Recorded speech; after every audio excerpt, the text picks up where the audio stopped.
Hello，各位朋友，我係叻叻啊！今日我哋要傾嘅唔係一個普通嘅神明，而係一位住喺5星級酒店旁邊，每日都俾全球信眾包圍住嘅超級網紅。佢就係泰國人嘅心靈之柱。今日我就帶大家揭開佢嘅神秘面紗——四面佛。呢位由印度傳過嚟嘅四面佛，有求必應，掌管人間一切嘅事務。雖然我哋平時稱之佢為四面佛，但其實佢唔係一個佛嚟嘅。早前嘅時間，佛羅門教同埋經過佛經嘅記載，四面神係屬於天神而唔係佛，所以應該係稱佢為四面神或者大梵天王。咁四面神呢，其實係有4個面、8隻手同埋8隻耳仔嘅。咁佢4個面分別面向東南西北4個方向，亦都係代表觀望世間4個方向嘅。咁而8隻耳仔咧，係用嚟聽取四方八面唔同嘅救援聲音啦。咁所以總括嚟講，四面神咧，其實係一位眼觀四方、耳聽八面，亦都係會聽善信訴苦求難嘅慈悲天王嚟嘅。咁其實天神咧，佢有4個面，分別係代表住財運、事業、愛情同埋健康。咁顧名思義就係有4個面、4雙手同埋1雙腳。咁而有腳嗰面咧就係正面啦。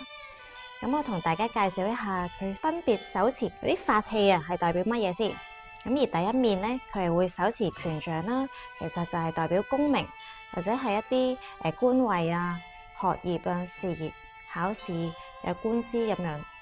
咁第二面佢係手持貝殼，佢係祈求姻緣啦，咁啊代表婚姻、感情、人緣同埋愛情嘅。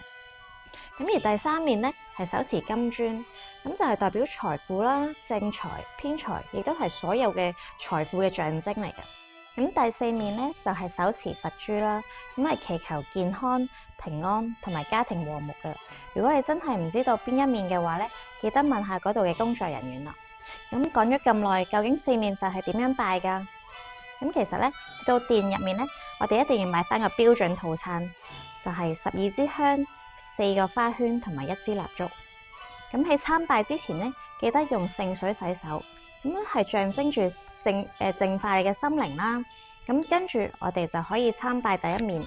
第一面咧，我哋首先將蠟燭同埋1個花圈、3支香就拜喺第一面。咁我哋之後咧就順時針依照咁樣參拜。咁第二面咧都係放蠟燭同埋1個花圈、3支香。咁拜完之後咧，就去攞聖水淨化你個頭頂就得噶啦。咁而曼谷嗰邊嘅四面佛咧，依家因為唔俾裝香啦，所以咧淨係可以擺花圈同埋蠟燭。咁大家記得要遵守翻當地嘅工作人員嘅規則啦。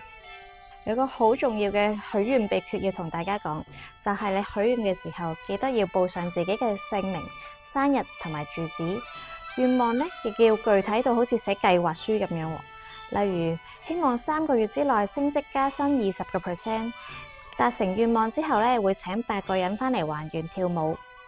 咁而穿搭方面咧，記得唔好穿短衫、短褲、短裙、拖鞋，亦都唔好着啲過度暴露嘅衫，因為神明咧係好中意端莊嘅打扮嘅。你睇下佢全年穿金戴銀就知道啦，呢種亦都係代表一種尊重。